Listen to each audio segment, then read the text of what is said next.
Welcome to மித்தஸ் ஆரோக்கிய சமையல். நம்ம வீடியோவில் இன்னைக்கு என்ன பார்க்க போகிறோன்னா மஷ்ரூம் பிரியாணி வந்து செய்ய போகிறோங்க. நம்மளே ஓனாக வந்து மசாலா ரெடி பண்ணிவிட்டு பிரியாணி வந்து செய்ய போகிறோங்க. வேறு எந்த மசாலாவுமே நம்ம சேர்க்க போகிறதில்ல. ரொம்பவே சிம்பிளாக வந்து எப்படி செய்கிறதுன்னு தாங்க பார்க்க போகிறோம். கண்டிப்பாக வந்து எல்லாருக்குமே பிடிக்குங்க. ஒரு டைம் வந்து ட்ரை பண்ணி பார்த்துட்டு எப்படி இருக்குதுன்னு எனக்கு கமெண்ட் பண்ணுங்கள். வாங்க எப்படி செய்கிறதுன்னு பார்க்கலாம். பிரியாணிக்கு வந்துட்டு பாஸ்மதி ரைஸ் வந்து எடுத்துருக்கேங்க. ஒரு 1.5 டம்ளருக்கு வந்து எடுத்துக்கலாம். ஃபஸ்ட்டு நம்ம வாஷ் பண்ணிவிட்டு நல்லா ஒரு அரை மணி நேரம் வந்து ஊற வச்சு எடுத்துக்கலாங்க. பாஸ்மதி ரைஸை 1/2 hour ஊறினா போதுங்க. ஃபஸ்ட்டு பிரியாணி மசாலா வந்து எப்படி ரெடி பண்ணுறதுன்னு பார்க்கலாங்க. 1.5 ஸ்பூனுக்கு வந்து வர கொத்தமல்லி வந்து எடுத்துருக்கேங்க. 1 ஸ்பூனுக்கு வந்து சீரகம் எடுத்துக்கலாம். 1 ஸ்பூனுக்கு வந்து சோம்பு எடுத்துக்கலாம். 1 ஸ்பூனுக்கு வந்து மிளகு வந்து எடுத்துக்கலாங்க. ஒரு அரை ஸ்பூனுக்கு வந்து லவங்கப்பூ எடுத்துக்கலாம். 4-5 பட்டை, ஜாவித்ரி பூ வந்து 1 எடுத்துருக்கேங்க. கல்பாசி வந்து 2 எடுத்துக்கலாங்க. வரமிளகாய் வந்து ஒரு 5 வரமிளகாய் வந்து எடுத்துக்கலாம். 3 பிரிஞ்சி இலை வந்து எடுத்துருக்கேங்க. 5 ஏலக்காய் வந்து எடுத்துக்கலாம். எடுத்துகிட்டு லோ ஃப்ளேமில் வச்சுட்டு லைட்டாக வந்து ஃப்ரை பண்ணிக்கலாங்க. ரொம்ப வறுக்க தேவையில்லை, ஓரளவுக்கு வறுத்தா போதுங்க. ஓரளவுக்கு எல்லாமே வறுபட்டுச்சுன்னா போதும். நம்ம லைட்டாக வறுத்துட்டு நம்ம ஆற வச்சு எடுத்துக்கலாங்க. இப்போ மிக்ஸி ஜாரில் சேர்த்துட்டு நம்ம ஃபைன் பவுடராக வந்து அரைச்சி எடுத்துக்கலாம். எல்லா பிரியாணிக்குமே இதே மசாலாவை வந்து யூஸ் பண்ணிக்கலாங்க. ரொம்பவே நல்லாயிருக்கும். ஒரு 1.5 ஸ்பூனுக்கு மட்டும் இந்த பிரியாணிக்கு வந்து தேவைப்படுங்க. நம்ம அரைச்சி எடுத்துகிட்டு ஒரு 1.5 ஸ்பூனுக்கு மட்டும் எடுத்துக்கலாங்க. மீதி வந்து ஸ்டோர் பண்ணி வச்சுக்கலாங்க. இன்னும் அதிகமாக வேணும்னா கூட அந்த மசாலா பொருளெல்லாம் இன்னும் கொஞ்சம் சேர்த்துட்டு நம்ம இன்னும் அரைச்சி ஒரு 2 month வரலும் நம்ம ஸ்டோர் பண்ணி வச்சுக்கலாங்க. அவ்வளோதான், பிரியாணி மசாலா வந்து ரெடி ஆகிடுச்சுங்க. இப்போ பிரியாணிக்கு தேவையான எல்லா பொருளுமே வந்து ரெடி ஆகிடுச்சு. காளானும் வந்து சுத்தம் செஞ்சுட்டு 2ஆக வந்து கட் பண்ணி எடுத்து வச்சுருக்கேங்க. நெய் வந்து ஒரு 1.5 ஸ்பூனுக்கு வந்து எடுத்துருக்கேங்க.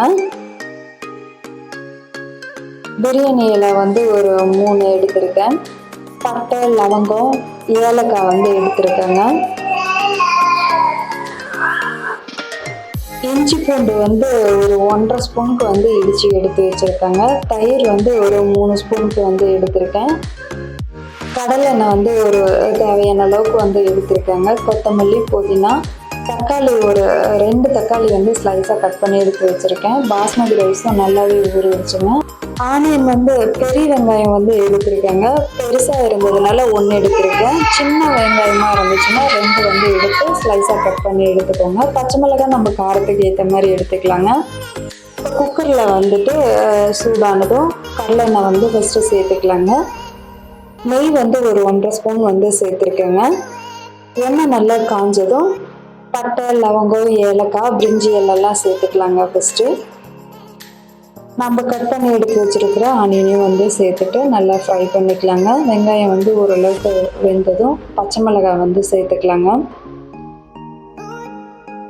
சேர்த்துட்டு அதையும் நல்லா ஃப்ரை பண்ணிக்கலாங்க. வெங்காயம் வந்து ஓரளவுக்கு வதங்கினதும் நம்ம வந்து இஞ்சி பூண்டை வந்து சேர்த்துக்கலாங்க. சேர்த்துட்டு அதையும் ஃப்ரை பண்ணிக்கலாம். அந்த பச்சை வாசனை போனதும் நம்ம வந்து கட் பண்ணி எடுத்து வச்சுருக்கிற தக்காளியும் வந்து சேர்த்துக்கலாங்க. நான் 2 தக்காளி மீடியம் சைஸில் வந்து எடுத்து ஸ்லைஸாக கட் பண்ணி எடுத்துருக்கேங்க. அதையும் சேர்த்துட்டு நல்லா வதக்கிக்கலாம். நல்லா வதங்கினதும் நம்ம மசாலாவெல்லாம் சேர்த்துடலாங்க. நம்ம காரத்துக்கு ஏற்ற மாதிரி மிளகாத்தூள், நம்ம அரைச்சி எடுத்து வச்சுருந்த மசாலா, பிரியாணி மசாலா வந்து சேர்த்துக்கலாங்க. உப்பு தேவையான அளவுக்கு சேர்த்துட்டு நல்லா வதக்கி விட்டுக்கலாம். மசாலாலாம் கலந்து விட்டுக்கலாங்க. கலந்து விட்டுட்டு நம்ம வந்து கட் பண்ணி எடுத்து வச்சுருக்கிற மஷ்ரூமையும் வந்து சேர்த்துக்கலாங்க. சேர்த்துட்டு அந்த மசாலாலாம் அந்த காளானில் வந்து இறங்குற அளவுக்கு நல்லா கலந்து விட்டுக்கலாங்க. வேறு எந்த மசாலாவுமே சேர்க்க தேவையில்லைங்க. இந்த மசாலாவே போதும். நம்ம தயிரையும் வந்து சேர்த்துக்கலாங்க. ஒரு 1/4 கப்புக்கு வந்து எடுத்துருக்கேங்க. ஒரு 3 ஸ்பூன் வந்து இருக்கும். கொத்தமல்லி, புதினாவையும் சேர்த்துட்டு நல்லா கலந்து விட்டுக்கலாங்க.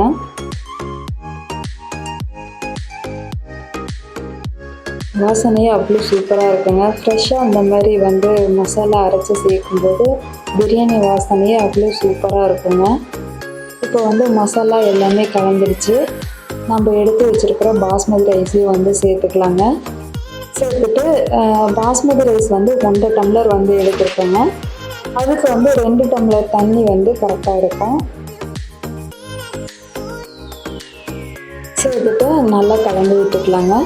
உப்பு காரம் நம்ம வேணுங்கிற அளவுக்கு வந்து சேர்த்துக்கலாங்க. சப்போஸ் உப்பு கம்மியாக இருந்தாலும் சரி, காரம் கம்மியாக இருந்தாலும் மிளகாத்தூள் வந்து சேர்த்துக்கலாங்க.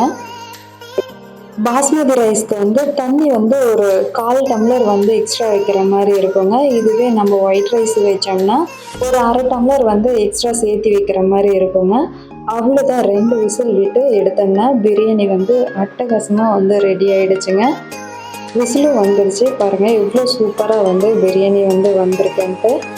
உதிரி உதிரியாக வந்திருக்குங்க. வாசனையே வீடே கமக்கமக்குது, அவ்வளோ சூப்பராக இருக்குங்க. கண்டிப்பாக வந்து உங்களுக்கும் பிடிக்குங்க. ஒரு டைம் வந்து ட்ரை பண்ணி பார்த்துட்டு எப்படி இருக்குதுன்னு எனக்கு கமெண்ட் பண்ணுங்கள்.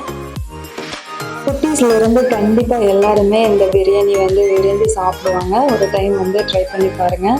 இப்போ தான் நம்ம சேனலை வந்து ஃபர்ஸ்ட் டைம் பார்க்குறீங்கன்னா மித்தூஸ் ஆரோக்கிய சமையலை வந்து லைக் பண்ணுங்கள், ஷேர் பண்ணுங்கள், சப்ஸ்கிரைப் பண்ணுங்கள். கூடவே பெல் ஐக்கானை வந்து ஆல்னு கொடுத்துட்டு கிளிக் பண்ணுங்கள். அப்போ தான் நான் போடுற எல்லா வீடியோஸும் உடனே உங்களுக்கு வந்து அப்டேட் ஆகும். ஹெல்த்தியாக சாப்பிடுங்க, ஹாப்பியாக இருங்க. தேங்க்ஸ் ஃபார் வாட்சிங்.